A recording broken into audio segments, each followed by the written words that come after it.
then formed their own neighborhood, which was called Inleshi, and which always had a special relationship to the British. They had favored status. So the 1918 influenza epidemic, it was the people of Inleshi who were given Adabraka to expand into. So subsequent to that, the chief of another neighborhood approached the British that if you have done this for the people of English, you have to do it also for us. It took 20 years from roughly 1919, 1920 to the earthquake of 1939 for the British, and I have access to the document which I have looked at extensively, for the British to finally agree to give them Kanishi, which has now, of course, developed into Kanishi estates and so on and so forth.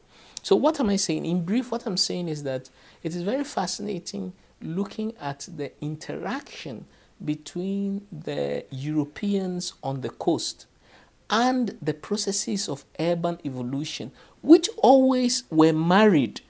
You know, they were married until actually well after independence. They were married to the interests of the colonialists and the degree to which the locals could negotiate with the colonialists, so that a certain part of Accra is still quite colonial.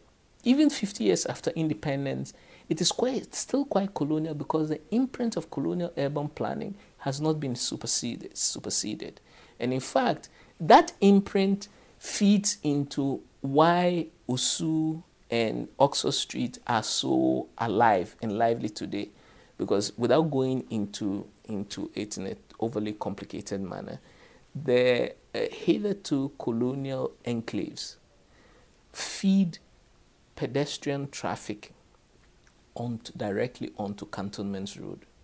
Think of Laboni, think of Kanda, think of Cantonment itself, all of which have been the favored neighborhoods servicing the ruling elites and their satellites from the colonial period. These feed onto Cantonment Road, and Cantonment Road itself, going further south, connects straight to the Christiansborg Castle, the seat of government since 1877. So in other words, the corridor that is Cantonment Road, of which Oxford Street is now a part, has always been traversed by the ruling elites and their satellites, who have always been transnational, who have always had a connection to international capital, and who, after the 1990s, under pressure from the IMF, the country introduced all kinds of trade liberalization. But this corridor, which had always been traversed by the most transnational personages in the country, was the corridor that took off. And it takes off because it is spatially connected to the logic of urban evolution, which was itself directly connected to European influences.